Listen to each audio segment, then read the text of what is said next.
And there's just a message gone into the chat there, again, just reminding you of where the notes are for this class. So the notes are up on the newsfeed again, if anybody is looking for them or wondering where I'm getting these notes from, it's all on the newsfeed. So, guten Morgen, morning und herzlich willkommen im Deutschunterricht. Welcome to today's class. The first of our classes focused on die mündliche Prüfung, the oral, which I'm sure we are all thinking about and working towards at the minute. So we still have a few weeks to go, still about 5 weeks. So today's class, first of all, I'm going to look at die Gliederung, okay, the structure of the whole oral exam. So I'm going to make sure that we're familiar with the structure of the exam, the format of it, all the different sections and areas, and then I'm going to zone in on die allgemeine Fragen, the general conversations, the first part of our oral exam, which is worth the most amount of marks as well, okay? So again, just a reminder, these notes are on the newsfeed free, but you'll see when I come to the allgemeine Fragen, a lot of the notes are actually kind of taken from the themes as well, from my themes book too. So, we will get started then today, beginnen wir. So this class should go on for an hour anyway. It kind of depends. I don't want to keep you too long. I don't know what the weather is like where you are, but I'm here in Wexford and it's really a nice day outside, so I don't want to keep you in all morning. But I'll definitely be an hour anyway, and then we'll see after that. We'll see how we get on. Okay, so I'll get into it anyway. So the structure of your oral exam for German, first of all, if you don't know, okay, hopefully we know at this stage, but if we don't know, I'm going to run through that first of all. So the structure of the oral exam for German, for both higher and ordinary level, it's the same structure, okay? So if you're not aware, like your Irish oral, when you go into your German oral, they don't know whether you are higher or ordinary level, okay? So it's the same structure. The examiner kind of, as they are talking to you and asking you questions, get kind of an idea. They'll make a decision or get kind of an idea of your level and then adjust the questions accordingly. So it's the same structure. They don't know if you're higher or ordinary level. And then the only difference then is when it comes to like totting up your overall grades and marks, like when you have all the sections of your German exam done, the higher level oral is just worth 25%, whereas the ordinary level oral is worth 20%, okay? But it's the same structure. So there are 3 parts to your German oral. Teil 1 is your allgemeine Fragen. So the first section is your general conversation or general questions. That's what we're going to be focusing in at today. That is only 4 to 6 minutes, okay? So it's substantially less than, say, your Irish oral general conversation. 4 to 6 minutes goes really, really, really quickly, okay? So your general conversation, people are always surprised at how short it is. It's only 4 to 6 minutes, and it goes, I can promise you, even if 4 to 6 minutes sounds like a really long time now, it's really, really not. On the day of the exam, or if you've done any mock orals, you'll probably be surprised at how quickly it goes. So this section is worth the most amount of marks. This is worth 40 out of 100 marks. So this is about 10%. Okay. So this is about 10% of it. Okay. So your allgemeine Fragen. All right. So what I mean there is like of your exam. And that then after that we have our Teil 2, which is you have 2 options here. Okay. So after you do your general conversation, then you will either have your project or your Bildergeschichte, okay? So you have a choice of 2 things here. You will either do a project or you will do the picture series. Regardless of which one you do, this section will take about 4 to 5 minutes and it's worth 30 marks, okay? So I will be doing a masterclass on the project and the Bildergeschichte separately, depending on which one you're doing. So your teacher maybe might have decided for you, or maybe you would have gotten a choice as to whether you're doing the project or the Bildergeschichte. So whichever one you do anyway, that is the second part, okay? And that is 4 to 5 minutes and 30 marks. And the last part then is your Rollenspiel, your role play, okay? So you should have 3 role plays prepared. So with the COVID accommodations, you only have to do 3 instead of 5, like with your Bildergeschichte. So you should have 3 Bildergeschichte prepared if you're doing the Bildergeschichte. And with your role play, then you should have 3 role plays prepared. And again, that's about 4 to 5 minutes and 30 marks. So altogether then we end up with about a 15-minute oral. That's worth 100 marks, and then if you're doing higher level, it'll be 25%, so about quarter, and ordinary level just slightly less than that, 20%. Okay, so that is just anyway an overview of your exam. So 3 parts, and that is it when you walk in. Okay, so you'll have your general conversation, then your project or picture series, and then your Rollenspiel. So it's nice, I think, to kind of get the general conversation out of the way and finish up on your role play, because obviously it's only going to be one of 3 role plays, which you'll hopefully know off by heart and have all of them prepared at that stage as well. Okay, so just to look, I will be going into more, just to give you kind of a brief overview again of the 3 different sections. So the allgemeine Fragen, your general conversation. So again, 4 to 6 minutes, and this is what we're looking at today. These are going to be all general questions related to you, the candidate, and your life. Okay, there's 8 main topic areas that you are asked on for the general conversation, and these are the main topics. So the first one is, so in your 4 to 6 minutes, you will be asked questions based on these 8 topic groups. Okay, now it's only 4 to 6 minutes, so the examiner will not get a chance to ask you on all of these themes. You might only get a chance to touch off of 1 or 2 themes, okay? But these are the 8 possible themes. If you have these 8 themes prepared, you'll be prepared for any question that you'll get. And I have every single question for each topic as well that you can be asked on, okay? So meine Familie und ich, myself and my family, obviously that is more than likely going to be your opening topic, okay? So meine Familie und ich is more than likely going to be the opening topic, and I'll get into that in a minute as well. So a good opening topic for the examiner is always to ask you about yourself or your family, 9 times out of 10.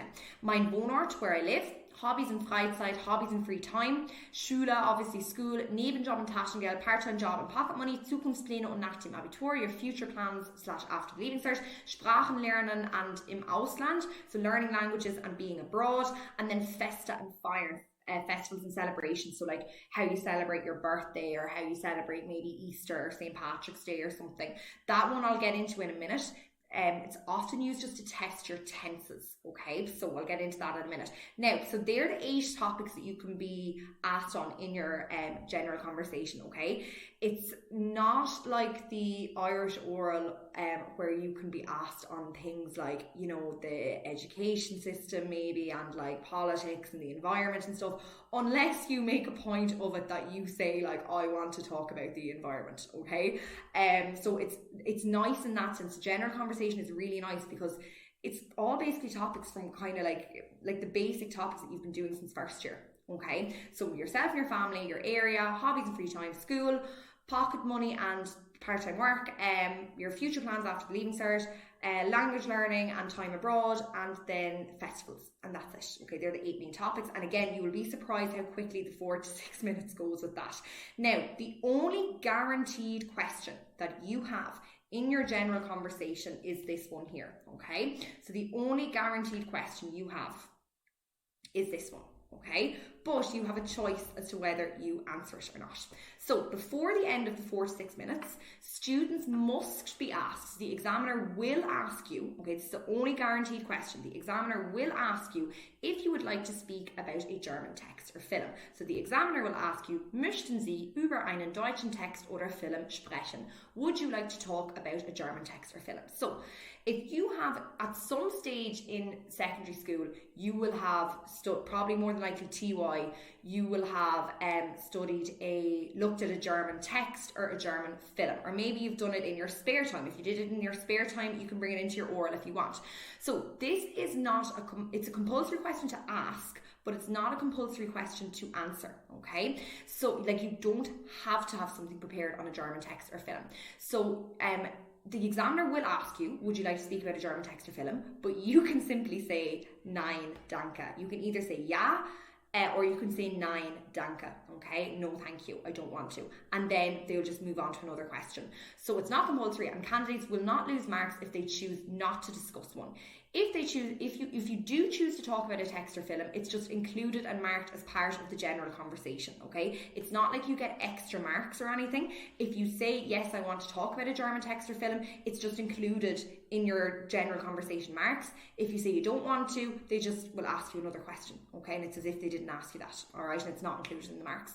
If you do say, you want to talk about a text or film, you will be asked to summarise the film or text and then maybe 2 or 3 follow-up questions, which I will go through when I look in detail at the allgemeine Frage, and I have a sample one done for you. So that's the only guaranteed question that you will get. Do you want to talk about a text or film? But again, you can say nein, danke.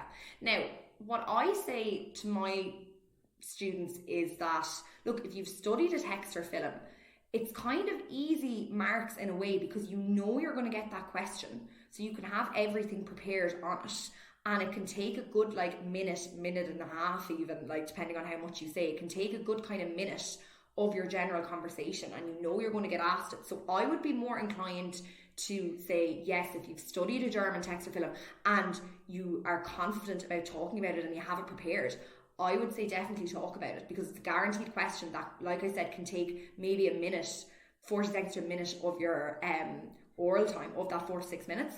But again, if you don't want to, if you would rather, if you think you're better talking about the other topics, maybe you haven't studied a text or film, or if you feel like you would be better off, you're more confident talking about these topics and you've loads to say on those, then just say nein, danke. Okay. So that is an overview of the general conversation. I'm just going to do a quick overview of the Bildergeschichte and Projekt, and an overview of the Rollenspiel as well, and then I'm going to get straight into our allgemeine Fragen. Okay, so again, chat is open there if you have any questions. Hopefully that's all okay so far. Hopefully none of that is too new. Hopefully we know all of this already, but just to make sure we're comfortable with it all and we know it all. So next part then is your Bildergeschichte or a Projekt, your picture series or your project. Okay, so again, you have a choice here. So maybe you will have, your teacher will have given you a choice, or else the teacher would have just said, okay, you're doing the picture series or you're doing the project. The candidate is asked, so after general questions, the candidate, so you're the candidate, you will be asked, did you do a project or have you studied the picture series? So the examiner will ask you, haben Sie ein Projekt gemacht oder haben Sie die Bildergeschichte gelernt? So did you do a project or the poster? And then you will say, look, I've done the project or I've done the poster. If you have done I've done the project or I've done the Bildergeschichte. If you have done the picture series, die Bildergeschichte, okay, this is the structure of it. So you'll be given one of the 3 studied picture series at random. So you have 3 picture series prepared, okay, and you'll get one at random. Okay, you'll have one, okay, out of 3. You'll have just a minute or so to look over. The examiner usually gives you a minute or so just to kind of gather your thoughts and look over the picture series, and then you will need to narrate this picture series in about 10 to 15 sentences, so in German, obviously. Once you're finished with your narration, the examiner will ask you 3 to 4 questions related to any of the pictures or future projection of the story. So what do you think will happen?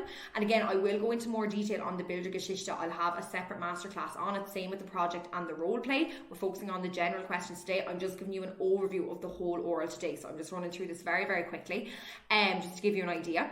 And so then you'll get, so after you narrate your picture series, you'll get 3 to 4 kind of general questions that you could maybe do with any of the pictures, so to describe any of the pictures or to do with future projections, so what will happen, how will the story continue on. And then finally you'll be asked 1 to 2 questions related to a broader theme or issue associated with the picture series. Okay, so what I mean by that is, say the picture series Chancen durch Deutsch, okay, chances with German or through German.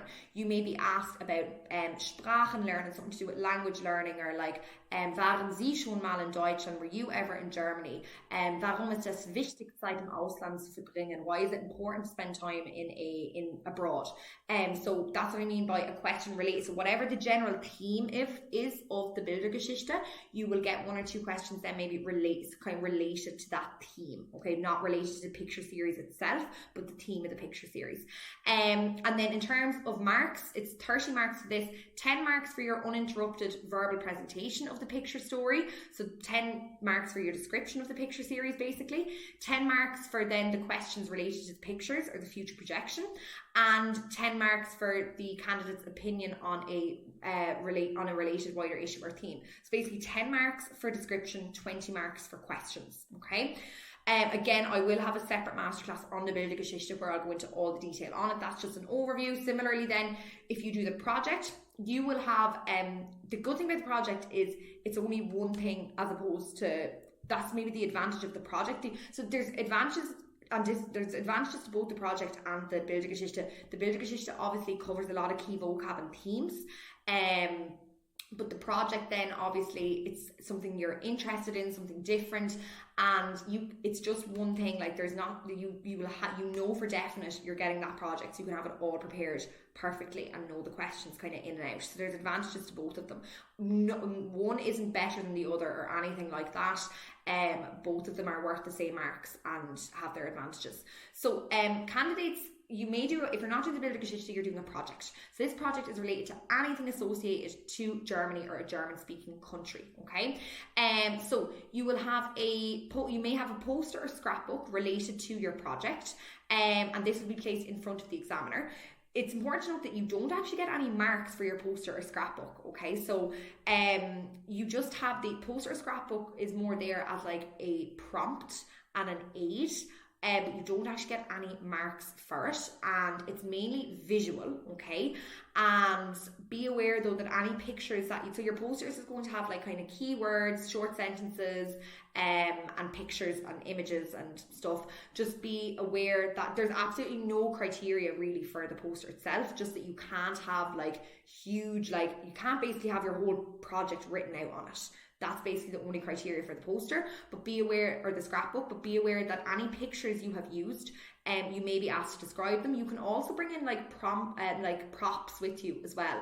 Like say like if you're doing like if you're doing Das Oktoberfest, and maybe you have like one of the, you know, a piece of clothing like the traditional hat or the dirndl or the stein or something, you're allowed to bring in props with you as well, but be aware then you might be asked to describe your props too, okay? So yeah, so the examiner will ask you, erzählen Sie mir von Ihrem Projekt, tell me about your project, and then you will talk about your chosen topic for 2 minutes, about 10 to 15 sentences, okay? So this is your project description. You will have this all prepared and learnt off, okay?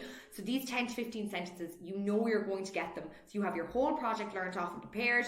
The examiner will ask you, tell me about your project. You go on your spiel for 2 minutes, 10 to 15 sentences. They will stop you at around 2 minutes, so try not to exceed the 2 minutes. And then you'll, again, similar to the picture series, you'll be asked some questions. So you'll be asked 3 to 4 general questions about kind of the work of the project, like where did you get your information from, your materials, why did you pick this topic, what did you learn, etc. And then again, 1 to 2 broader theme questions. So 1 to 2 questions that aren't related to the project itself. They're related to the general or overall theme of the topic, or maybe a number of themes. Like for example, if you did a project on a sweets brand like Haribo, your question related to a broader topic or issue might be something about healthy eating or living or being a vegan or vegetarian, okay? So these vary as well. So that's an overview of the project. So again, similar project description, general questions, and a question related to 1 or 2 questions related to a broader theme. Final thing is your role play then. So this is about 4 to 5 minutes too.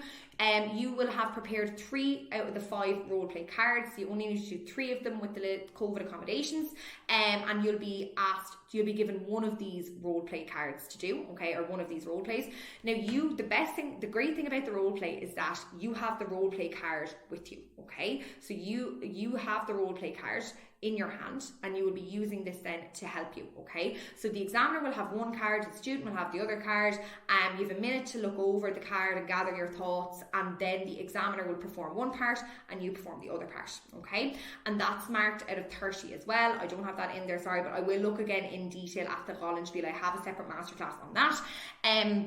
So the role play will be 20 marks for completing all the tasks, and then 10 marks for your vocabulary, pronunciation, fluency, accuracy, etc. Okay, so that is a very brief overview of the whole exam. Okay, so 3 parts: your allgemeine Fragen, Projekt oder Bildungsgeschichte, und das Projekt. Now what we're going to do is we are going to get into the allgemeine Fragen, okay, the general conversation.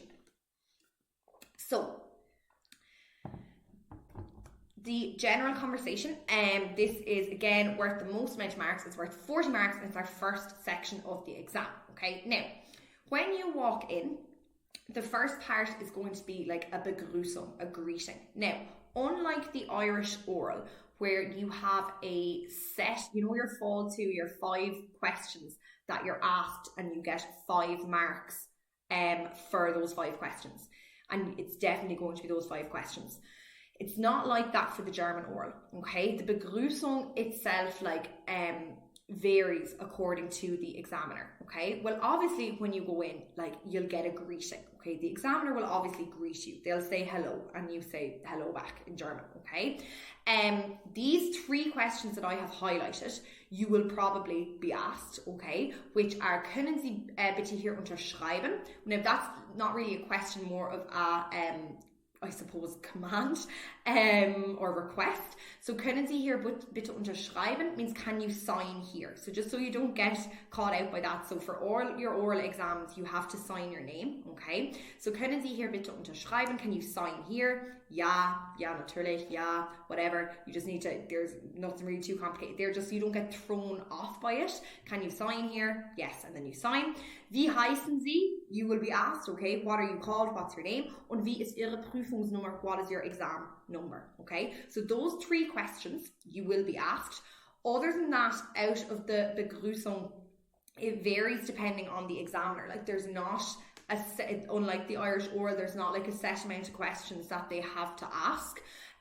So they may leave it at that and then go straight into your general conversation, or they may ask you all 8 of these, okay? So just to go through these anyway, so we've gone through 2, 3 and 4, so can you sign here, what's your name and what's your exam number? Now look, they'll more than likely as well ask you, wie geht es Ihnen, how are you?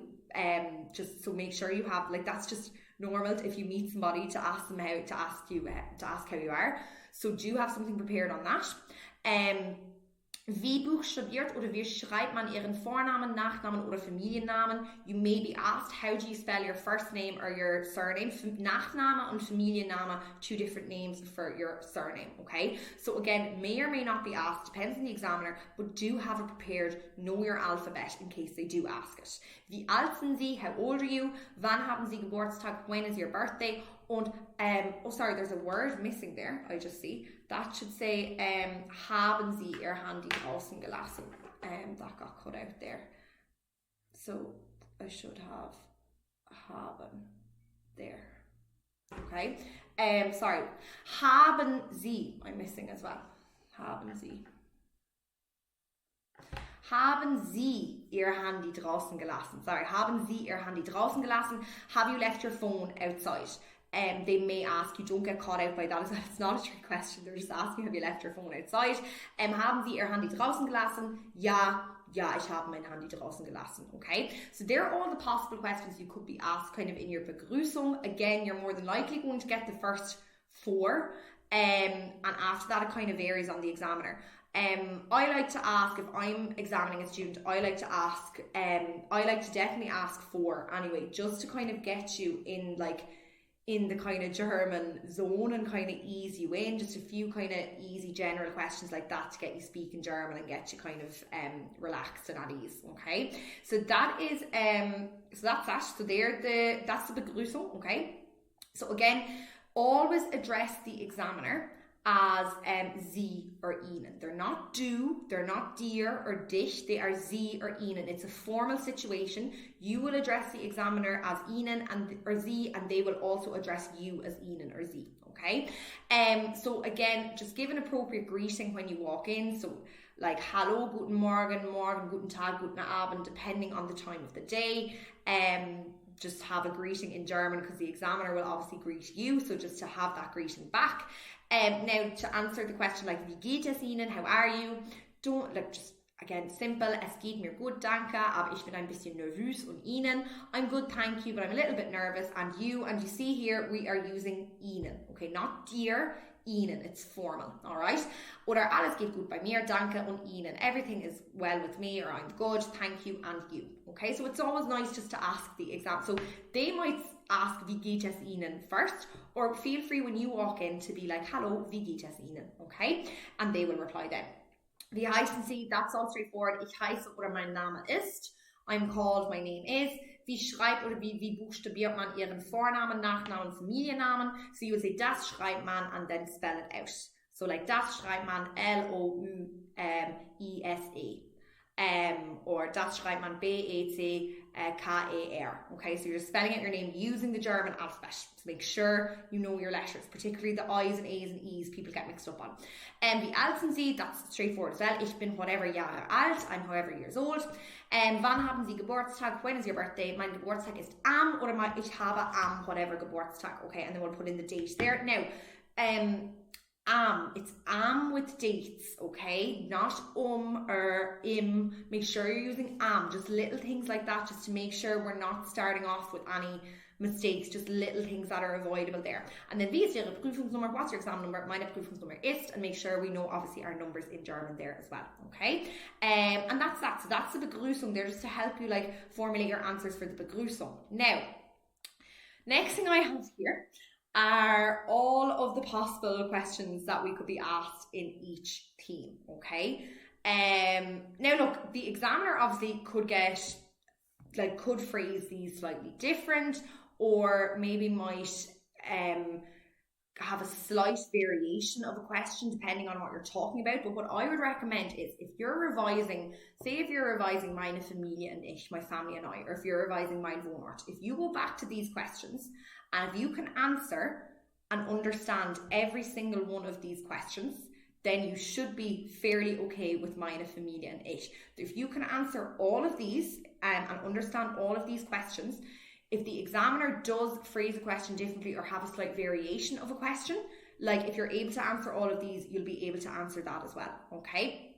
So I'm just going to go through all of the questions here now, just to make sure we understand them all, okay? So this will take me maybe 5 or 10 minutes to get through all of the topics, and then I'll move on to something else then. So these are just all of the possible questions. So again, if you can answer all of these questions for each theme, you will be grand for that theme, all right? So say if you're doing meine Familie und ich, if you can answer all of these, you'll be well able for any question that you are asked then on my family and I, okay? Now, again, this question is kind of your opening question, I would say, okay? I would say your opening question will either be about yourself or your family, okay? Because it's quite a general thing to open on, and it gives it's kind of, quite a basic topic, so it gives you kind of a chance to kind of, again, get comfortable and get speaking a bit of German.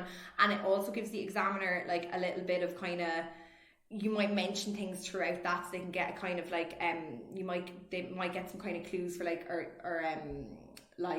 hints for maybe what they're going to ask you next, okay? So erzählen Sie mir ein bisschen über sich selbst. Tell me a bit about yourself. That is a question I like to open up with. So tell me about yourself. So that gives you free range there. So obviously we would start with the basic details, like, as I said already, my name is whatever, I'm X amount years old, my birthday is whatever date, I look like this, I'm whatever type of person. And then you can go into whatever topic you want. If you're comfortable with hobbies and love talking about hobbies, go into hobbies. If you want to talk about your family, go into your family. If you want to talk about where you live, if you want to talk about school. Okay, so that's a nice question to open up on, because it gives you kind of free rein. You give the basic details about yourself and then kind of go into any topic that you want, okay? Like, ich bin sehr sportlich, Sport ist mein Haupthobby, Sport ist kein Hobby, sondern eine Leidenschaft, and then go into sport if you want to talk about sport. Do you know what I mean? So start with the basic details and then go into whatever topic that you want. Was für eine Person sind Sie? Oder wie sind Sie vom Charakter her? What kind of a person are you? Erzählen Sie mir ein bisschen von Ihrer Familie. Tell me about yourself. Wie viele Personen gibt es in Ihrer Familie? How many people are there in your family? Haben Sie Geschwister? Was machen Sie? Do you have siblings? What do they do? Kommen Sie gut mit Ihren Geschwistern oder Eltern aus? Oder verstehen Sie sich gut mit Ihren Geschwistern oder Eltern aus? Do you get on with your parents? Do you get on with your siblings? Worüber streiten Sie sich? What do they fight about?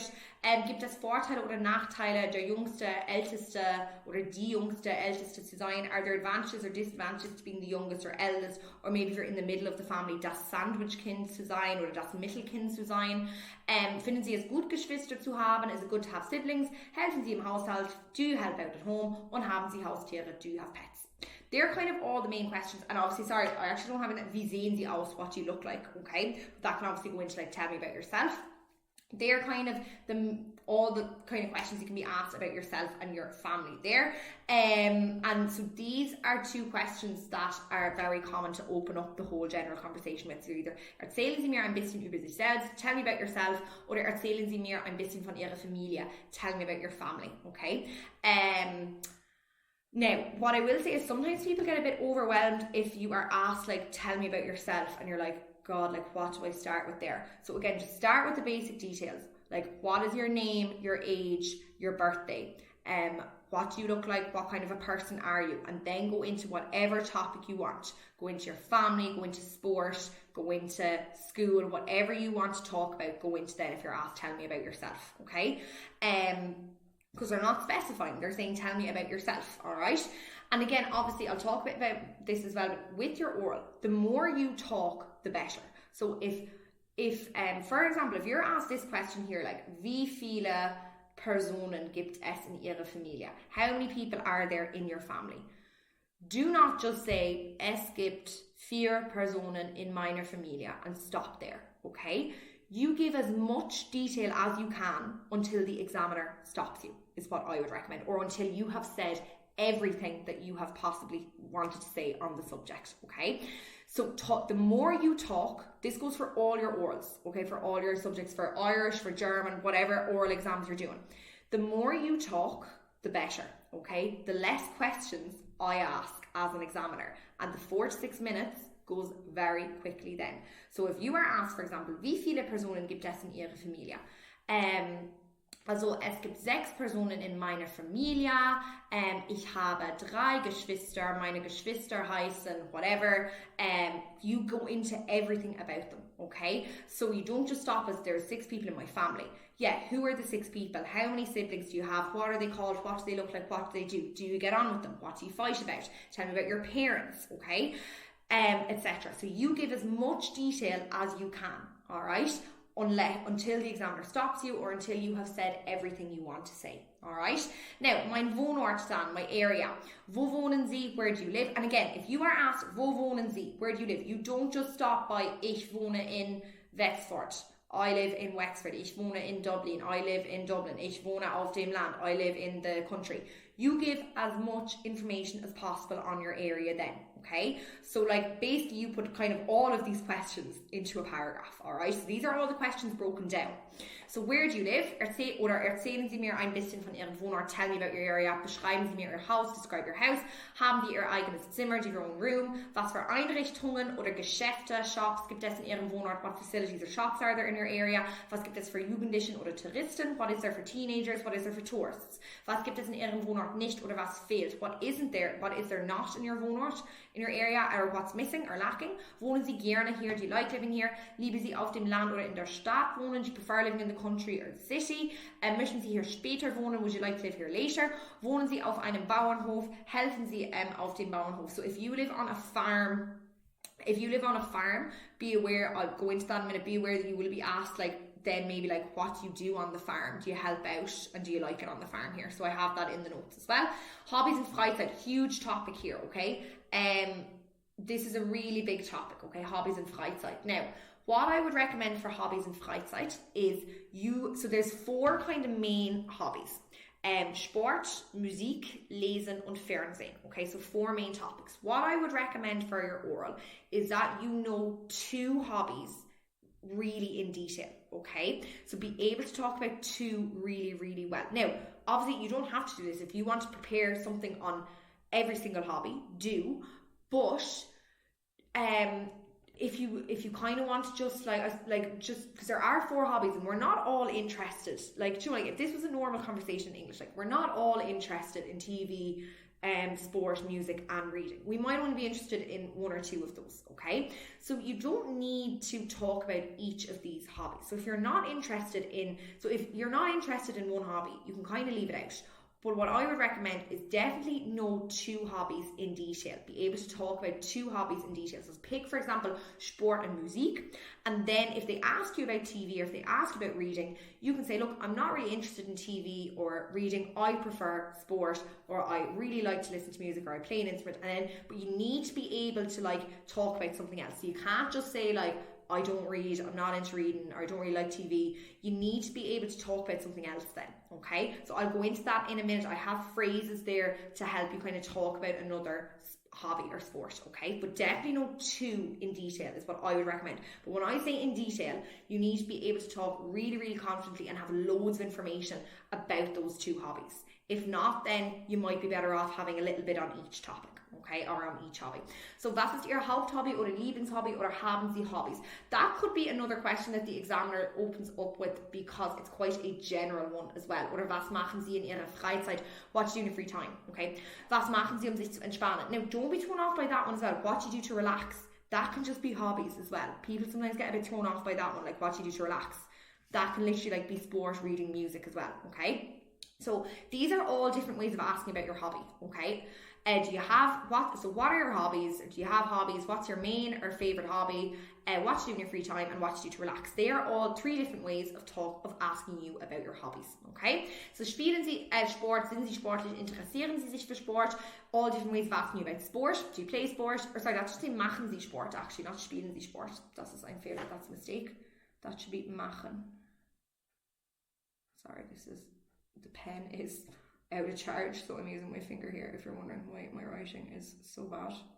Machen Sie Sport, okay? Machen Sie Sport, sind Sie sportlich, interessieren Sie sich für Sport, spielen Sie ein Instrument, sind Sie musikalisch, do you play an instrument or a musical, hören Sie gerne Musik, do you like listening to music, haben Sie eine Lieblingsband oder Gruppe, do you have a favorite band or group, haben Sie eine Lieblingssängerin oder einen Lieblingssänger, gehen Sie oft auf Konzerte oder Festivals, you go to concerts or festivals, waren Sie schon mal auf einem Konzert, were you ever at a concert or festival, lesen Sie gerne, do you like to read, was ist Ihr Lieblingsbuch, worum geht es, what's your favorite book, what's it about, sehen Sie gerne fern, do you like watching TV, welche Sendungen sehen Sie gerne oder nicht gerne, what programs do you like to watch or not watch, was ist Ihre Lieblingssendung, what's your favorite program, gehen Sie oft ins Kino oder gehen Sie gerne ins Kino, do you often go or do you like to go to cinema, was ist Ihr Lieblingsfilm, favorite film, was war der letzte Film, den Sie gesehen haben, what's the last film you ever saw, was machen Sie normalerweise am Wochenende, what do you normally do at the weekend, was haben Sie letztes Wochenende gemacht, probably the most common question to test your tenses,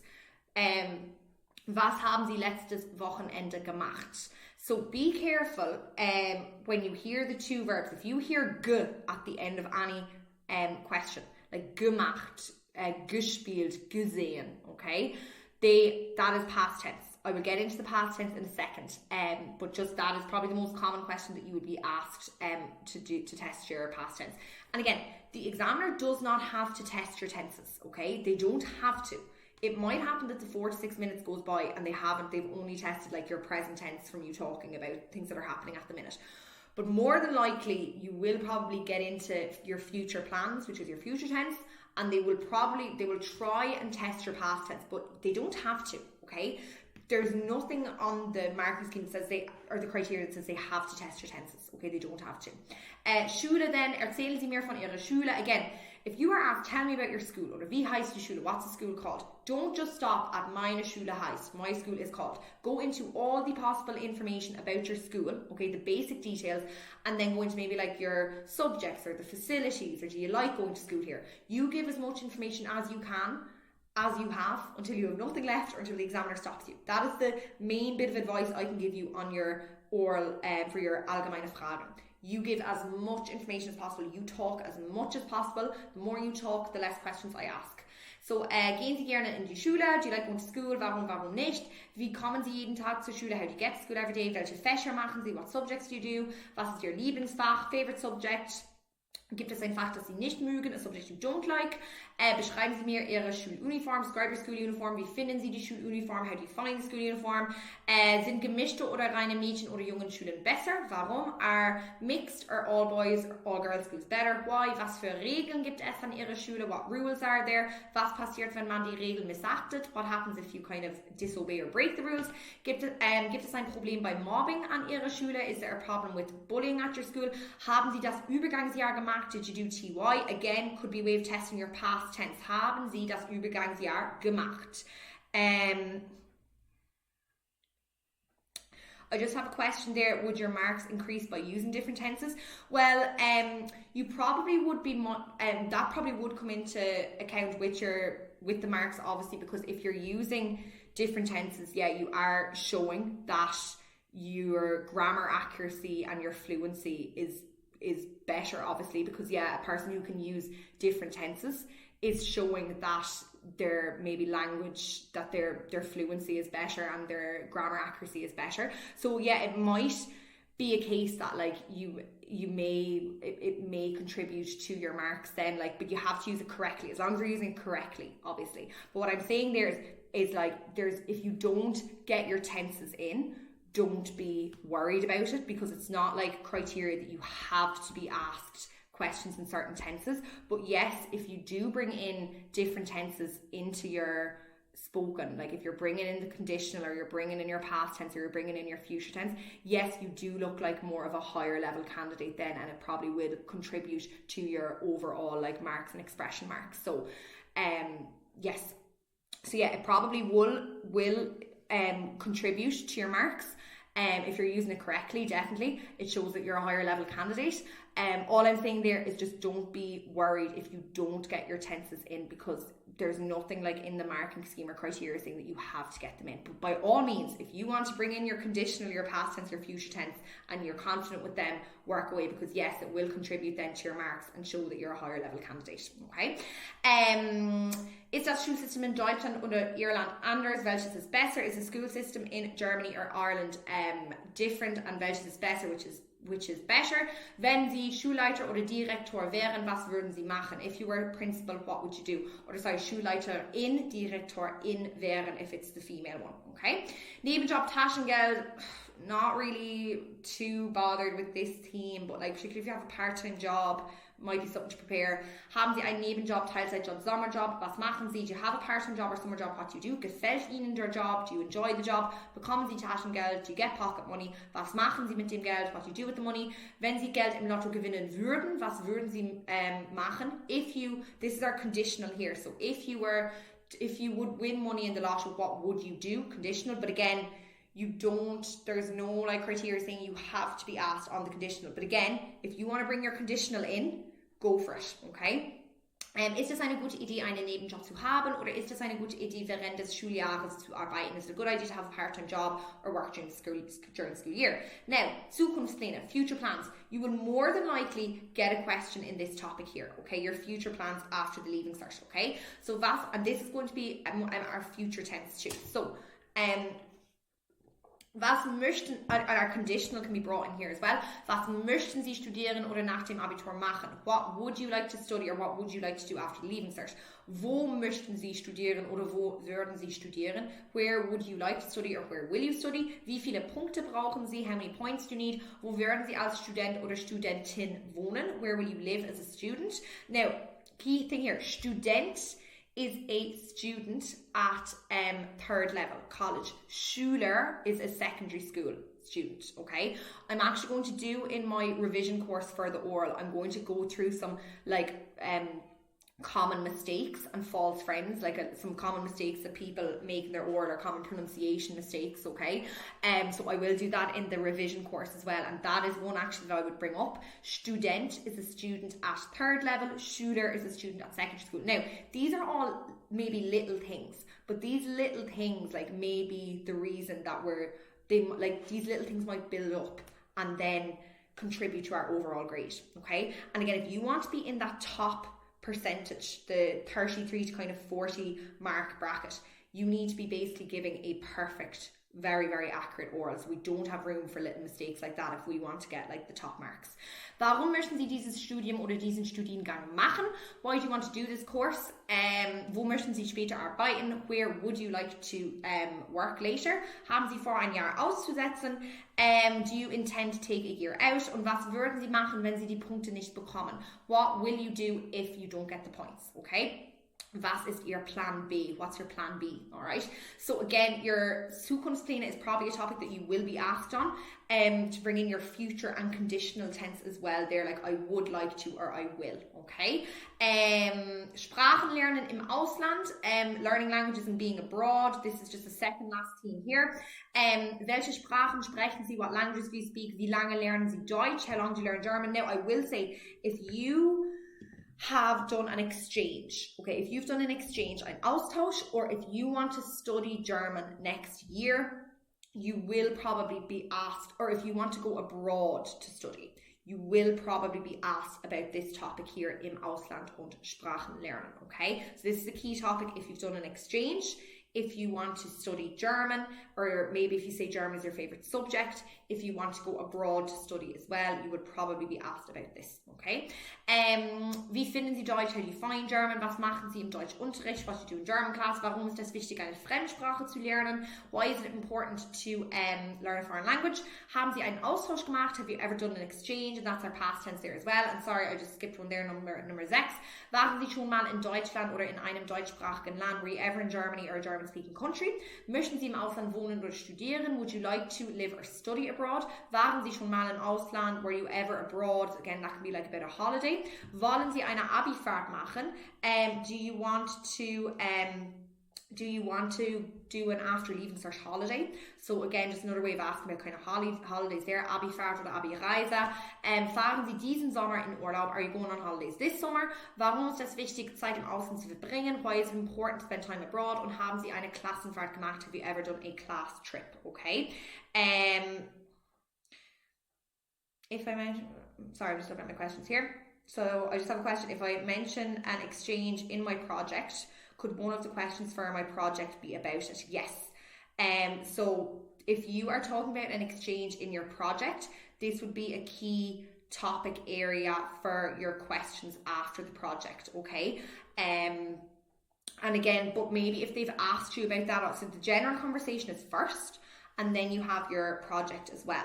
So you may get into like talking about your exchange and stuff in the allgemeine Fragen, so then maybe they might vary the questions slightly for your project, but it would still be kind of this. I would be focusing then definitely on this kind of section for your general conversation, and it can transfer to your project too. So sometimes the project questions, there's an overlap between project questions and like and your general conversation questions, that, you know, that's good. Like, it's kind of lessens your study a little bit, that you're kind of looking at the same questions. So what I would say is they probably won't ask you the same question. Like, if they've asked you already a lot about if you've spoken a lot about your exchange in your general conversation, they might vary the question slightly then for your project, okay? So they won't ask you the same question again, but you can still use like the same kind of phrases, maybe in vocabulary, and just change it slightly, all right? So so you can be asked in your project about the exchange in the follow-up questions, okay? You might be asked some of these questions, or more about maybe like Sprachenlernen im Ausland, so definitely know this topic here, okay? Thema 1, Fest and Feiern. Now, Fest and Feiern, the main one here, it would be about your birthday, okay? So, wie haben Sie Ihren letzten Geburtstag gefeiert? Was machen Sie, Ihren Geburtstag zu feiern? Und wie werden Sie Ihren Geburtstag feiern? How did you celebrate your last birthday? How do you celebrate your birthday? And how will you celebrate your birthday? What I would say here about Fest and Feiern, okay? The examiner may use this to test your tenses, okay? So say if your birthday is quite recent, so if you just had a birthday, or if your birthday is next month or this week, to test your tenses, then I might ask you, say if your birthday was maybe a month ago, I would ask you probably to test your tenses, wie haben Sie Ihren letzten Geburtstag gefeiert? How did you last celebrate your birthday? If your birthday is maybe next month, I might ask you, wie werden Sie Ihren Geburtstag feiern? How will you celebrate your birthday? So Feste are usually brought in with kind of tenses. Again, St. Patrick's Day, sorry, this one should be in the past tense here, but I have it in the questions. So, was ist Ihr Lieblingsfest? What's your favourite festival? Again, you can talk about your birthday there if you want to. Wann haben Sie zuletzt ein Fest gefeiert? When did you last celebrate a festival? How did you celebrate your last birthday? How do you celebrate your birthday? How will you celebrate your birthday? How will you celebrate St. Patrick's Day? Now, that should be like, wie haben Sie St. Patrick's Tag gefeiert? Past tense, because St. Patrick's Day is going to be over by the time you do our oral. So again, that could be a way the examiner tests your tenses, like how did you celebrate St. Patrick's Day? Wie werden Sie Ostern feiern? Oder was machen Sie am Ostern zu feiern? Wie haben Sie Ostern gefeiert? Again, Easter, how did you celebrate Easter? How will you celebrate Easter? What do you do to celebrate Easter? Don't get too caught up with Fest and Feiern. Main one is your birthday. Definitely have something prepared on your birthday. But again, I would have a little bit on like St. Patrick's Day and Easter, because it can be used to test your tenses there as well, okay? Now, these are all, speaking of tenses, okay, these are all the ways that your tenses could be tested. Okay, sorry, I know this is a lot of going through questions here. Here was me thinking I'd be done in the hour. So, Fragen und Zeitformen zu prüfen. Now, again, I hope nobody is really overwhelmed by all of these questions, okay? It is 4 to 6 minutes. You are not going to be asked every single one of these questions. You're not, okay?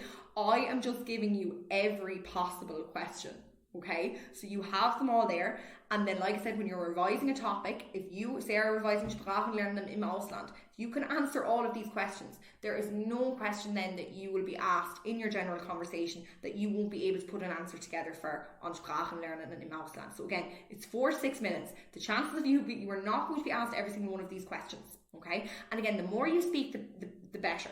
So say if the examiner is asking you say just for example, I'll go back to school. So say if the examiner asks you erzählen Sie mir von Ihrer Schule, tell me about your school.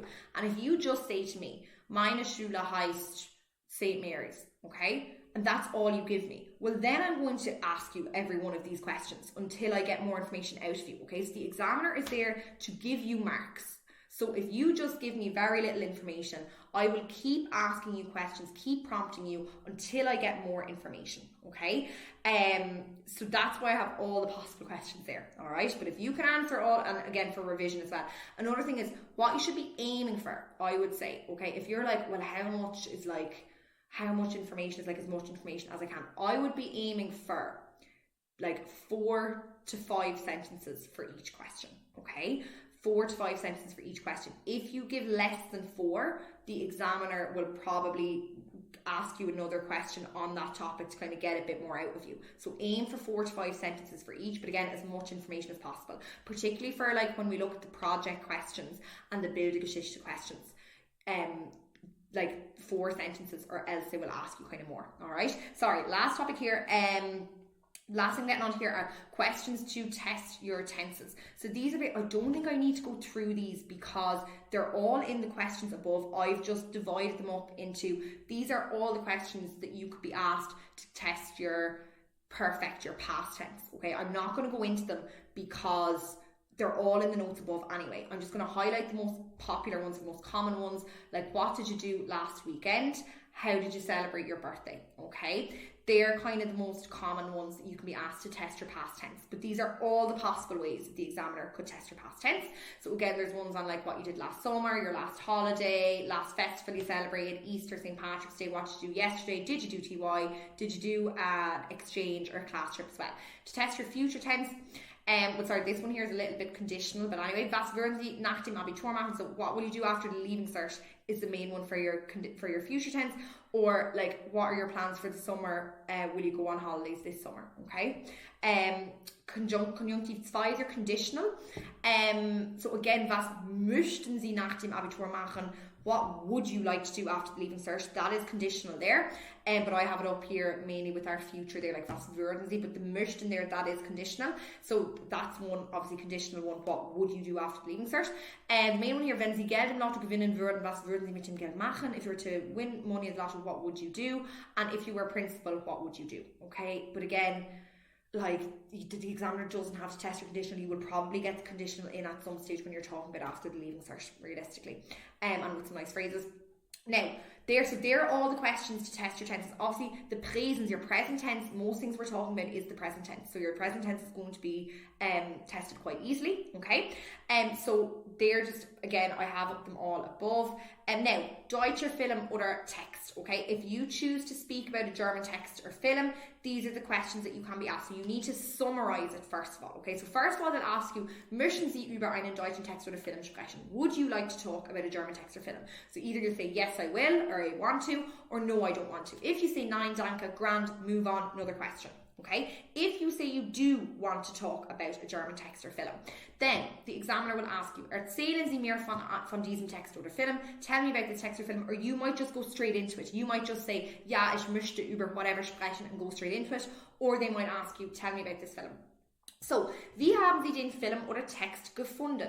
Hat der Film oder Text Ihnen gefallen? How did you find the text or film? Did you enjoy it? These are, so you need to be able to summarize, eine Zusammenfassung machen. You need to be able to make a summary to summarize the text or film. Then you'll be asked maybe 2 or 3 follow-up questions, okay? But again, you don't need to wait for the examiner to ask you these. You could just go straight into it yourself. So how did you find the text or film? Did you enjoy it or like it? Möchten Sie andere deutsche Filme sehen oder andere deutsche Texte lesen? Would you like to see other German films or read other German texts? Haben Sie andere deutsche Filme gesehen, andere deutsche Texte gelesen? Have you seen other German films or read other German texts? Wie haben Sie den Film oder Text verstanden? How did you understand the text or film? Okay, so you may get asked 2 or 3 of those after. All right.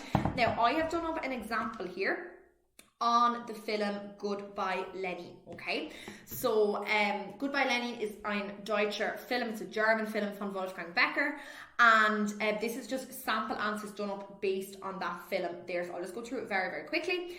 So möchten Sie über einen deutschen Film oder Text sprechen? So if you do want to talk about a German text or film, say for example you're talking about Goodbye Lenin, you will say then, ja, ich möchte über den Film Goodbye Lenin sprechen bitte. Yes, I would like to talk about the film Goodbye Lenin, please.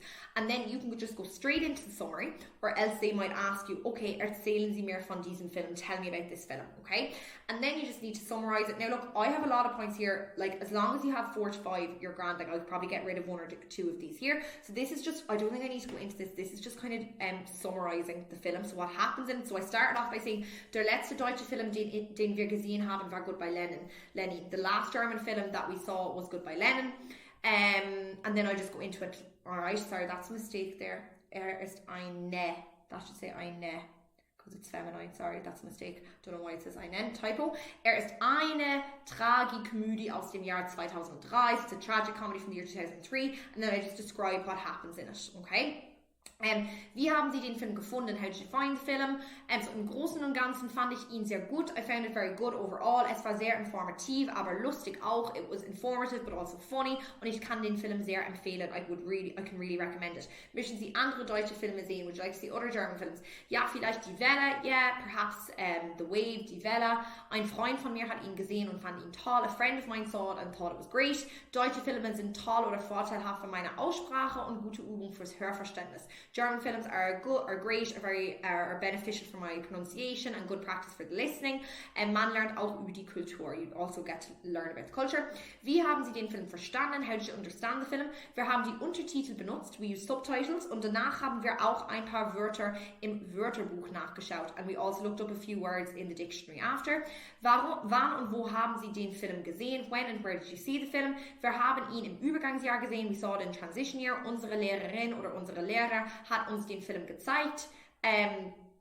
Our teacher showed us the film, und wir haben ihn im Deutschunterricht gesehen. We watched it in German class. Okay, so that's just an example of a German film there.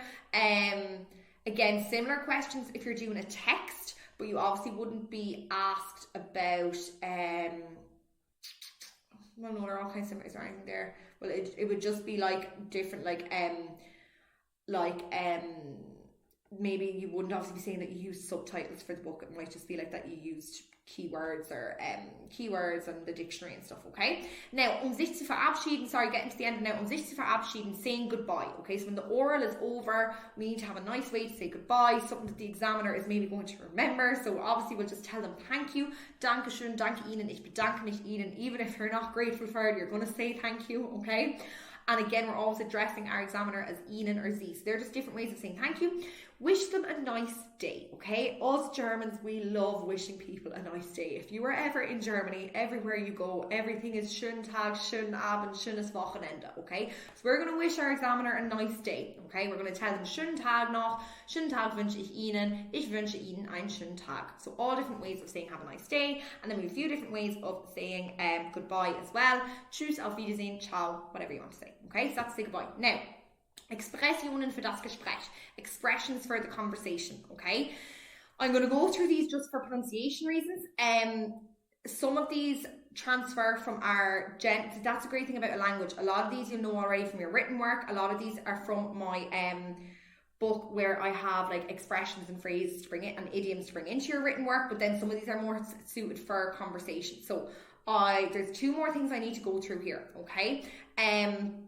Now, if you are higher level, okay, if you are a higher level candidate, if you really want to make an impression on the examiner, and if you want to bring up your marks to show that you have a good language, a very good language ability, fluency, rich language and vocabulary, this is what you need to do. You need to add in expressions, okay? and idiomatic rich language, okay? So I'm going to go through all these here, and I'm going to highlight some key ones that are nice to add in, all right? Some of these you might know already. So obviously, just some key ones here. Wie bitte. If you don't hear the examiner, that is fine. You don't lose marks for asking them to repeat something or say something again or to say sorry or pardon. Don't lose marks for that, as long as you're not doing it in English, okay? As long as you're not saying, sorry, can you say that again? Okay, so we're just saying it in German. Wie bitte, sorry or pardon. Können Sie das nochmal sagen, bitte? Can you say it again, please? Können Sie das wiederholen, bitte? Can you repeat that, please? Es tut mir leid, aber ich verstehe nicht. I'm sorry, I don't understand. And again, they might rephrase it then. Dankeschön, danke Ihnen, ich bedanke mich Ihnen. Different ways of saying thank you. We had them again. Entschuldigung oder sorry. All different ways of saying sorry or excuse me. You can say sorry. Die Deutschen sagen sorry, okay? Gerne, bitteschön are all different ways of saying you're welcome. Genau, okay? Exactly. All right, genau. Also, now, also does not mean also. Auch is also, or außerdem, zudem. Also means well. So if you want to kind of sound like Germans use also a lot. So if you want to sound like German, okay, we can add an also. So also, ich heiße Luisa, ich komme aus Irland, etc. So also, okay, so also means well, alright? Na ja also means well, but you kind of use it as like a reply to something a little bit. So like, machen Sie Sport, okay? Do you play sport? Naja, ich mache Sport. Sport is mein Haupthobby. So naja also means well, but it's kind of a little bit of a response to something as well. You're kind of maybe almost agreeing with something a little bit. Echt, really, like the example is like, echt, really, okay? May or may not get that in. Doch, yes, it is. So this is used to agree with a statement or a question as well. So say, for example, if I said, the examiner asked me, erzählen Sie mir ein bisschen über sich selbst. And I said, ich bin sportlich, okay, I'm sporty. And then the examiner might refer back to that and might go, also, Sie haben erwähnt, dass Sie sportlich sind. Machen Sie Sport? So you mentioned that you're sporty. Do you play sport? Doch. Yes, I do. Okay, doch, ich mache Sport. So it's kind of used as a way to like agree with a statement or a question. Ach so, I see or I understand. Sie haben recht, you're right. Das stimmt is another nice one. That's true. Sorry, I meant to be highlighting these. But look, they're all nice ones to add in. So also, na ja, doch, das stimmt, okay? Just highlight those ones there. They're kind of easy ones that you'll be able to bring in. Das stimmt, that's true. Es kommt darauf an. It depends is another nice one. Ich stimme Ihnen zu, ich spreche Ihnen wieder. I agree or disagree. Now, these ones here. Wie ich schon gesagt habe, wie ich schon erwähnt habe, wie Sie sehen können, wie Sie schon wissen, wie Sie selbst wissen, laut meiner Familie und meiner Freundin, okay? These are all really easy ones that we can bring in, okay? So like, wie ich schon gesagt habe, wie ich schon erwähnt habe, as I said already, as I mentioned already, oder wie Sie schon wissen, as you already know, nice ones to bring in there. And again, these make a difference. Like if you're just saying, like if the examiner asks you, like for example, like erzählen Sie mir ein bisschen über sich selbst, tell me about yourself. And like obviously it's grand to just say like ich heiße Luisa, ich bin whatever Jahre alt, ich komme aus Irland, etc. But like it'd be nicer like if you want to show off and if you want to show off richness of vocabulary and go up a bit more in marks. You can say like add these in then like wie ich schon erwähnt habe heiße ich Luisa, etc. Okay. Wie Sie sehen können is a nice one for maybe if you're describing how you look. Okay, wie Sie sehen können, so as you can see habe ich blonde, schulterlange, wellige Haare, etc. Laut meiner Freundin und Familie is another nice one as well, according to my friends and family. But now, do not add these phrases in if it's going to mess up your grammar, okay? So if you are using these and then your verb order goes out the window or your grammar goes out the window, like for example, like wie ich schon gesehen habe, ich heiße Luisa, and our verb isn't coming next, our verb is in second place, then don't use them, okay? You're better off then just having simple sentences that are accurate, okay? So don't be adding these in if it's going to affect the rest of what you're saying, okay? So add these in if you're really confident, really comfortable with what you're saying, with your word order, with your grammar, and you want to impress the examiner and get maximum marks, then we're using these. But if it's going to affect your word order and mess up what you're saying or throw you off or mess up your verb order in particular, don't bother. Then you're better off just sticking to what you know and having accurate sentences, okay? Because these will only get us marks if we use them properly and correctly, okay? If we just throw them into the middle of a sentence there, or like if we throw them in incorrectly or mess up our word order, then there's no point in using them, okay? Ehrlich gesagt and ehrlich zu sein are nice ones as well, to be honest.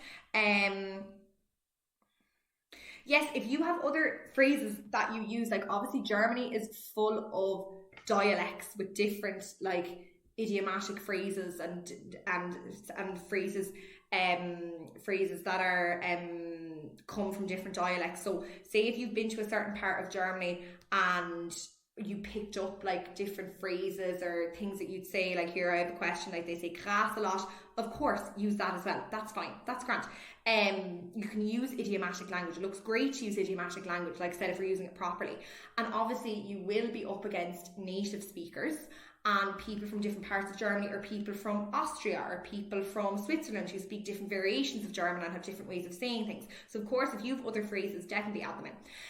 Wir werden sehen, we'll see. Erstens, zuerst, zunächst, all different ways of saying firstly, zweitens, drittens, secondly, thirdly, zudem, außerdem, as well as that on top of that. That's also as well as that on top of that at the start of the sentence. But again, do not use these if they're going to mess up your word order. So you know if you're using zudem or außerdem at the start of a sentence, your verb needs to come next, okay? Englisch schließlich, finally, ich meine meiner Meinung nach, ich bin der Meinung dass, ich denke, all different ways of saying I think, ich bin der Ansicht dass, meiner Ansicht nach, in my view, ich würde sagen dass, I would say that. Again, conjunctions, if you're using conjunctions like das, word order, okay? If you get mixed up like weil and den, at least there's a variation there. If you feel like your word order is something you struggle with, don't use weil, okay? Weil is good to use, like obviously if you use things like conjunctions like das and weil, that does help your marks because you're showing that you're aware, like your language awareness is very good and you're aware of word order, etc., and richness of vocab. But if you are using weil and then you're not putting your verb in the correct place, then don't bother, okay? Then just use den, okay? So these subordinating conjunctions and stuff, this is all great as long as we use them correctly. If you're not using them correctly, if it's messing up other things, then don't bother, okay?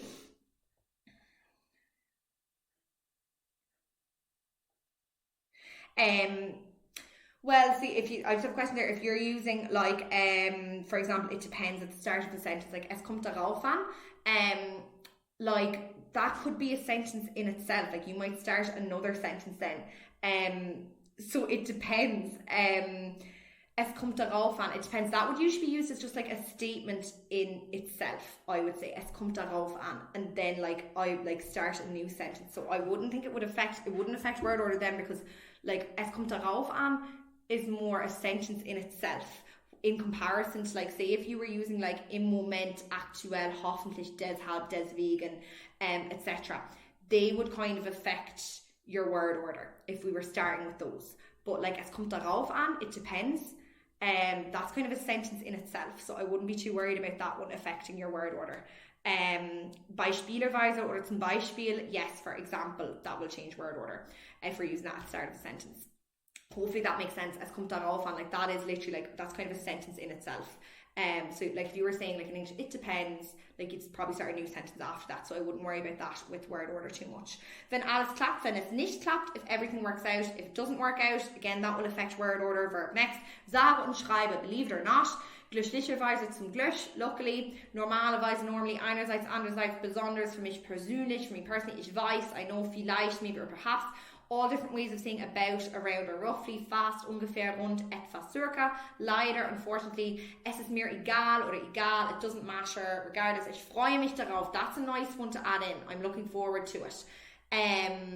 Or ich bin richtig aufgeregt. I'm really excited. They're kind of nice general ones that we can add in. Es freut mich das. I'm happy that. Ich fühle mich. I feel. Ich kann mir vorstellen dass. I can imagine that. Oder ich kann mir nicht vorstellen dass. I cannot imagine that. And you can leave out the das. You might just end it at ich kann mir vorstellen oder ich kann mir nicht vorstellen. Oder is another nice one as well. Like that's kind of like, oder obviously means or, but in your general conversation, like you can put it in at the end of a sentence to kind of be like, you know, it's kind of like, you know. So like, say like, for example, like if you're talking about maybe like after leaving section, so like, ich brauche 600 Punkte, deswegen stehe ich mich unter richtig Druck. Oder? Like I'm under a lot of pressure, you know? So oder can be put in at the end. Möglicherweise, possibly, sonst, if not otherwise. Stellen Sie sich vor, imagine, ich hoffe, I hope.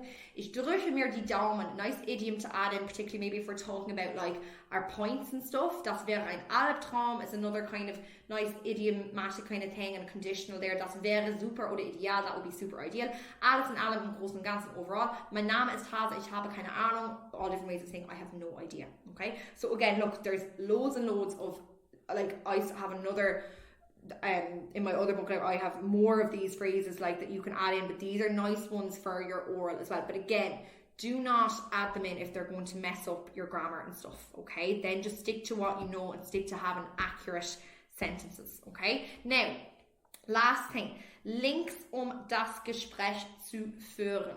Links to lead the conversation, okay? I'm sorry, one of the last things.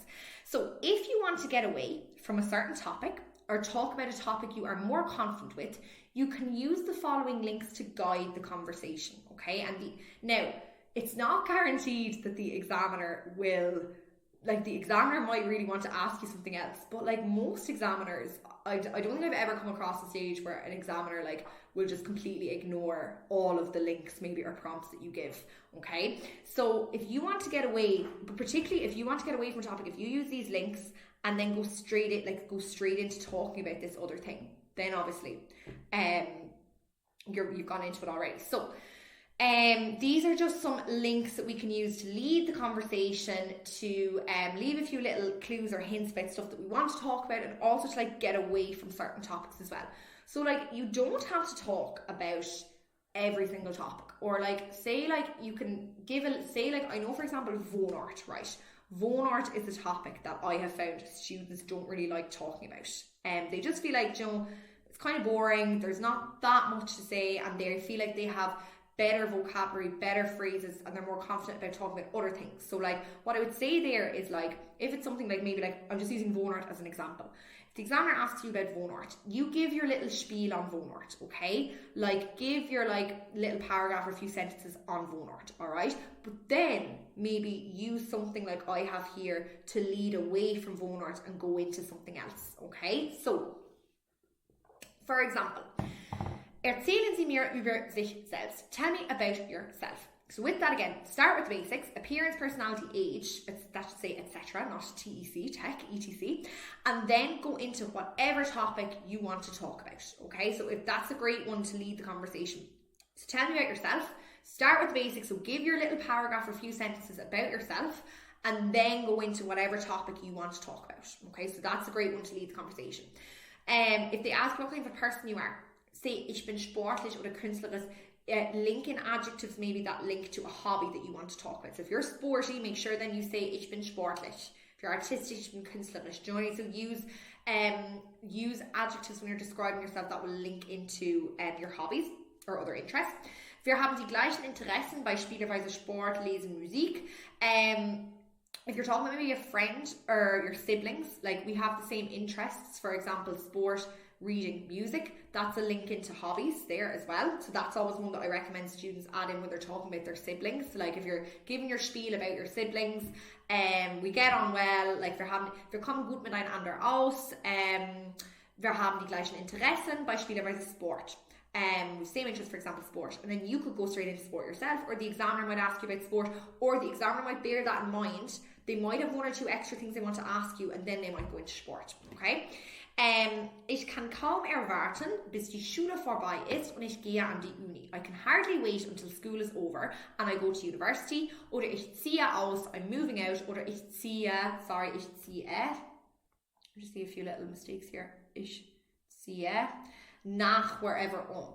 So I can't wait until school is over and I go to university, I move out, or I move to wherever. So that is maybe if you are saying, like if you are maybe like about Wohnort or about Familie, about anything really, this kind of a nice one you could add in. So that's a link to maybe future plans or after the Cert. So okay, was möchten Sie nach dem Abitur machen dann? So you can't wait until school is over and you move out or you go to university, what you want to do, okay? Ich würde Sie viel vermissen, wenn ich an die Uni gehe oder wenn ich nächstes Jahr ausziehe. I'll miss them a lot when I go to university or when I move out next year. Again, if you're talking about your family or friends and you want to maybe link into future plans or go into future plans, we can use that. So I'll miss them a lot, but when I go to university next year or when I move out. Wir kommen nicht gut, and then the opposite, wir kommen nicht gut miteinander aus, deswegen kann ich kaum erwarten, bis ich an die Uni gehe oder bis ich ausziehe. So we don't get on well, sie gehen mir total auf den Wecker, they really annoy me, therefore I can't wait until I go to university, or I can't wait until I move out. Again, another link to future plans there. Ich wohne gerne hier, aber ich wohne nicht gerne hier. So I like to live here, but, or I don't like to live here. Hier ist tote Hose, it's dead. Deshalb kann ich kaum erwarten, bis die Schule vorbei ist und ich an die Uni gehe. Okay, so therefore I can hardly wait. Sorry, gehe is in the... no, that's grand there, I still have it in the same sentence. Bis die Schule vorbei ist und ich an die Uni gehe. So I can hardly wait then until, so if you're talking about your Wohnort, that can be a nice way of like linking. So I can't, like, I like living here, but I can't wait until next year when I go to wherever I go to university, or I move out, or I go to the city, or I don't like living here, it's really boring, therefore I'm really excited for next year when I move out, or I go to university, go to Dublin, whatever. Ehrlich gesagt interessiere ich mich nicht für whatever. Now, this is a good one here to have. So, to be honest, I'm not really interested in whatever. Ich liebe, aber ich lese gerne, ich mache gerne Sport, ich bin sehr sportlich, okay? So, again, this is a link from a hobby, or maybe not a hobby, maybe something else that you don't want to talk about, and moving on to another hobby. So again, the main thing I would just say here is, it's grand to say like, look, I'm not really interested in reading, to be honest, but I would just recommend that you have something else to talk about then, okay? So for example, if the examiner asks you about reading, ehrlich gesagt interessiere ich mich nicht für Lesen. Aber ich bin sehr sportlich, ich bin very sporty. Aber ich sehe sehr gerne fern, but I really like watching TV. Aber ich schwärme für Musik, but I'm crazy about music, okay? So you can get away from topics and certain things by saying you're not interested in them. But what I would recommend there is that you have something else to talk about, okay? Something is mein Lieblingsfach. Ich möchte es weiter studieren. So whatever is my favorite subject, I'd like to continue to study it. So again, a link there from school to future plans. Ich habe dieses Jahr wenige Zeit für Freizeitaktivitäten oder Hobbys, wegen des Abiturs oder weil ich mich auf Lernen konzentrieren muss oder weil ich whatever Punkte bekommen muss, okay? I should have the most at the end there. So I have little time for free time activities or hobbies because of the leaving cert, because I have to concentrate on studying, or because I need to get X amount of points. So that can be a link there, maybe from hobbies to your leaving cert or future plans there, okay? So there are just some nice links that you can use to lead the conversation, and they're nice phrases to have in your conversation anyway. But it is only 4 to 6 minutes. So like I said, if you're stuck on something that you don't really want to be talking about, you feel like you have better things in hobbies or after the leaving cert or whatever, just say your little spiel and then leave a few links or find a way to move on to that topic then. Or similarly, if you don't want to talk about something, if you want to avoid a topic, you can do that. But all I would say there is make sure that you have a way of talking about something else, okay? Like, you know, you need to lead it into something else, so you're able to talk about something else, so it doesn't look like you're just not able to talk about something, okay? You can avoid certain topics, but you need to be able to talk about something else then, okay? Now, all I have here then is these are, I'm not going to go through, I'll be here all day if I go through these, but this is basically then from here on, okay, are all of the topics for your oral, all of the notes. A lot of these are just taken from my themes book, okay? So these are all the questions, all the notes you need for, you know, that at the start here where I had all the possible questions that you could be asked. This is all our answers to them basically now. So these are all our notes. So they're divided up into topics. Like that's Wohnort there. Sorry. This one is like hobbies and Freizeit, hobbies and free time. So I have all the themes here, like all the notes on them. Schule is there.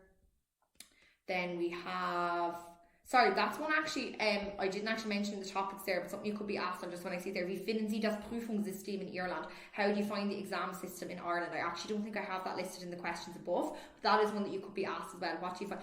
Like that's as, and again, you may not, don't be panicking, okay? The main thing is, I have a lot going on here, okay? I have a lot of notes, a lot of questions there. Don't be panicked by these. These are all of the possible things that you could be asked. It is 4 to 6 minutes. You are not going to get asked every single thing here, okay? The good thing about the oral as well is that a lot of these topics are topics that we need for our written paper and notes that we need for our written paper anyway, okay? Sprachenlernen there, we have all our notes on Sprachenlernen. Then I have all the notes on Taschengeld and Nebenjob. I have all the notes on, there's one thing I do want to go through, all the notes on Im Ausland und Reisen. The last fest. Now, this is what I want to go through here. These are the notes, all those notes above are basically, I've just taken from my themes book anyway, because like I said, they're the same as the themes that we cover, okay?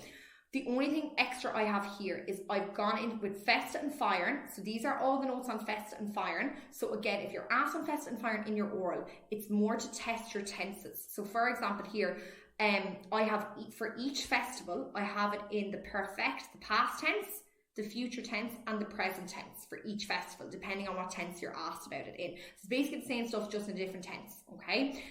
So that's Ostern there as well, Easter. Now, here then I have all the I have some sample answers as well on questions to test your tenses, okay? Now, what I would say, when the examiner tests your tenses, all right, what you should be aiming for. Now, see, I have a big I have a big paragraph here for was haben Sie letzten Sommer gemacht? What did you do last summer? Was haben Sie gestern gemacht? What did you do yesterday? The key thing here, I have loads here. You don't need all of that. You can just take bits and pieces of that. The key thing you need, if the examiner is testing your tenses, okay, what you need, don't overcomplicate it, 4 to 5 sentences with different verbs correctly in that tense. That is what they're looking for. If they're asking you, what did you do yesterday? What did you do for your birthday? What did you do on St. Patrick's Day? How will you celebrate Easter? They don't care what you did yesterday, what you did at the weekend. What they are looking for is your tense. So are your verbs conjugated correctly? So all I would recommend there, and I recommend that for any oral subject that you're doing, if it comes to a tense question, what did you do? What will you do? What would you do? What they're looking for there is your verbs. So make sure you have a variety of different verbs, about 5 sentences, maybe 5 different verbs correctly in that tense. So what they're looking for here, although I have a lovely answer, now you wouldn't need all of that. I'm giving you as much information there as I can. You'd need, like I said, try aim for 5 sentences, 5 different verbs. Give more if you want, but that's what you should be aiming for. What the examiner is looking for here. So this question is, was haben Sie, I'll go down maybe to this one here. Was haben Sie gestern gemacht? And I have some little tips there, like bring in your hobbies. What did you do yesterday? What I am looking to hear here, I'm actually really listening to what you're saying. I'm listening to your verb, okay? Gestern war ein typischer Tag bei mir. Yesterday was a typical day for me. Ich bin 8 Uhr aufgewacht. So that's what I'm looking for. Your past tense, imperfect or perfect. It doesn't matter which one you use, as long as you're using it correctly. Ich habe gefrühstückt. Ich bin mit dem Hund Gassi gegangen. Danach habe ich den ganzen Morgen gelernt. Ich habe viel für die mündliche Prüfungen gelernt. Am Nachmittag hatte ich die Nase voll vom Lernen. Ich habe eine Pause gemacht. Ich bin 6 Uhr zum Training gegangen. Ich habe ein bisschen Hurling gespielt. So do you see there? That is what I'm looking for. I am looking for your tense and your verbs correctly conjugated, okay? So that is all I would say about tenses, okay? Don't overcomplicate it. Just have your set sentences in the tense, okay? And again, these are some stamps to that. So from kind of Festa here is where my notes are different from my Teams book, because the Teams book is more focused on the written paper. So again, like I said, it all overlaps. It's the great thing about a language. But with Festa and Feiern, and I just want to, it's more to test your tenses, and I just wanted to give you some sample answers there to do with the tenses as well, so you can see what you need. And again, that is a lot there. Don't feel like you need a paragraph that big. Aim for 5-6 sentences, 5-6 different verbs correctly in that tense. Und das war's. Okay, that's everything there. So look, just that's kind of everything. So again, all of this stuff here is more just notes, and I have all the translations in there, so it should be fine. That's kind of everything you need to know on your general conversation. Okay, now one thing I will be doing in the next few weeks, I am going to be uploading a mock oral with a student from last year who got 100 out of 100 marks in their Leaving Cert German oral. Okay, so I am going to be uploading that, so keep an eye on the platform. So in the next hopefully 2 weeks I'll have that up. So I'm going to do a mock oral with a student who got 100 out of 100 marks in their Leaving Cert German oral last year. So I'm going to be uploading that in the next 2 weeks. I have some more masterclasses coming up for the oral on where I look at each section. That's the allgemeine Fragen. I have one on the Projekt, the Bildergeschichte and the Rollenspiel, and then of course we'll have the whole oral revision course then before Easter. And again, I'll be uploading that mock oral too. So look, again, there's a lot of information there. I hope nobody's overwhelmed by that. I'm just giving you literally everything that you could possibly need. It's not guaranteed that you will actually need all of that. I just want you to be as prepared as possible. So that's war's for heute. That's everything for today. Hoffentlich hat das geholfen. I hope that helped. I'm going to stay on for another 5 minutes or so if anybody has any more questions. Again, I have more oral classes coming up, more oral booklets that will be uploaded as well, because like I said, I know the Teams book I have there is more focused on the written paper, so I do have like more oral notes to be uploaded to the platform as well based on the project, the Bildergeschichte and the Rollenspiel. I'll have them uploaded as soon as possible, and I also have that mock oral as well. Keep an eye out on the platform. That should be up in the next 2 weeks or so. So yeah, I'm just going to stay on for another 5 minutes here in case anybody has any questions. But ja, hoffentlich hat das geholfen und wir sehen uns im nächsten Unterricht.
So I just have a question there about, is it rare for some for students to get full marks in the oral, or is it doable for a good student?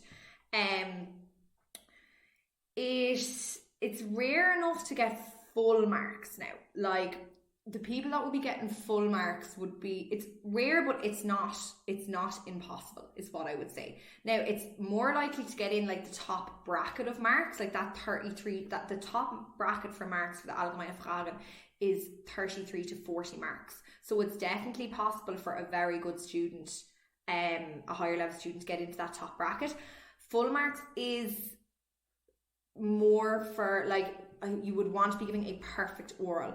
And I would say the people that are getting full marks are most likely people who have spent time in Germany. Okay, so this student here that I'm talking about that did an oral that got 100 out of 100 marks, she had spent some time in Germany. Okay, so that usually is the thing that I notice. The people that are getting full marks, well, obviously you're up against native speakers as well, you know. So the people that are getting full marks are obviously our native speakers, and then the excellent students who have usually spent a bit of time in Germany as well.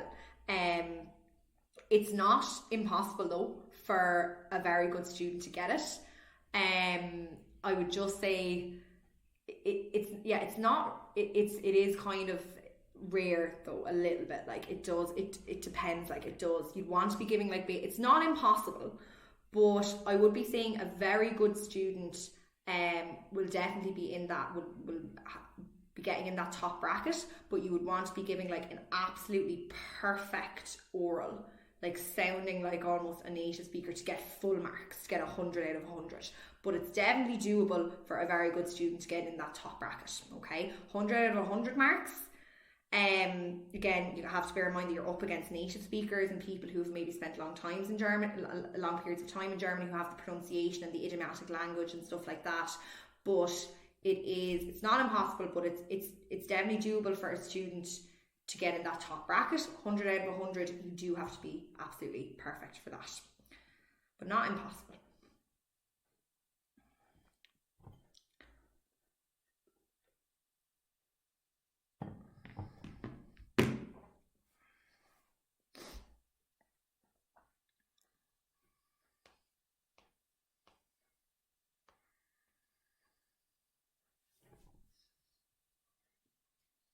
So I'll just stay on for another few minutes or so if anybody else has any more questions.